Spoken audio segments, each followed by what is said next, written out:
I ordered from Essence, and just be warned, if you live in America, like I do, California, LA, and you order from Essence, I have to pay $163 to pick up my fucking package. Thanks, Trump. All across the country, Americans are realizing the same thing. Donald Trump's disastrous policies are making them pay more every time they check out, whether it's online or at the grocery store. And it may be July, but when the holidays shopping season gets underway, we're all going to be paying more thanks to Trump trade deals that are stealing Christmas. This is the Democrats' Daily Blueprint. I'm Hannah Muldaven, Deputy Communications Director for the Democrats, and your host for today, July 11th, 2025.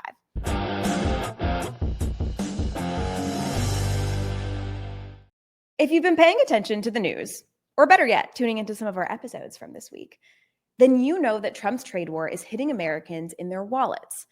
A study by the Yale Budget Lab found that the average American family will pay $2,400 more a year for everyday goods. 77% of companies have said that they plan to raise prices for consumers. Nearly 70% of Americans are worried that a recession is on the way.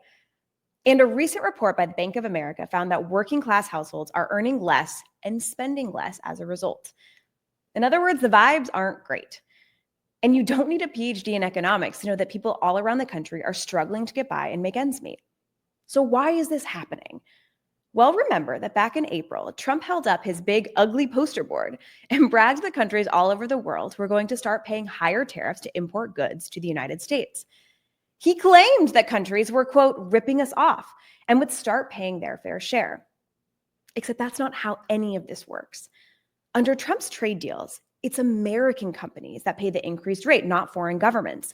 And more often than not, instead of absorbing the cost, companies will simply pass it along to their customers. Since Trump imposed these massive taxes, the data has been clear. Companies nationwide are raising their prices, meaning you have to pay more because of Trump. It's the reason why so many people are getting sticker shock when they go to buy something, whether it's new shoes or clothes, or home appliances like refrigerators or washing machines. And it's not just that prices are going up right now. They're also going to continue to rise through the fall and winter, if not longer. Now, that's because companies are putting in their orders right now so they can have inventory in stock during the holiday season. Toy prices in particular are currently going up at the fastest rate on record, and that's about to get even worse. And Trump's trade deals are already affecting manufacturers, from Rhode Island-based Hasbro. Americans could start to see the prices of toys rise this fall. That's according to Hasbro CEO Chris Cox. He says Hasbro's main international suppliers are China and Vietnam. The Trump administration has implemented steep tariffs on both of those countries. Cox says Hasbro hasn't raised prices yet, but that could be coming in August through October. Hasbro manufactures toys that include Play-Doh, Transformers, Candyland, Dungeons and Dragons, My Little Pony. You just saw them there. To local toy shops in Kentucky that are having to raise prices in reaction to 30% tariffs. Now, I know we're still months away from the holidays, but here at the Daily Blueprint, we're already thinking about Christmas in July. And here is the Grinch himself giving us a preview of what to expect. Well, maybe the children will have 2 dolls instead of 30 dolls, you know? And maybe the 2 dolls will cost a couple of bucks more than they would normally. But we're not talking about something that we have to go out of our way. And just yesterday, when asked about rising toy prices, Trump said, I don't know. I don't care. The bottom line is that it doesn't have to be this way. Democrats all across the country have spoken up about the need to implement trade deals in a smart, strategic way. Here's Congressman Chris DeLuzio talking about his views on smart pro-worker policies. Tariffs are a powerful tool. They can be used strategically or they can be misused. They've got to be used in sectors that make sense. They've got to be paired with real, meaningful industrial policies, pro-worker policies. I'm talking about tax incentives to juice American manufacturing, get those supply chains back home, to go after corporate price gouging and stock buybacks, and better protections for workers to have the freedom to form and join a union. We've got to get a better trade approach in this country, and we've got to put workers and American families at the heart of it. He's spot on.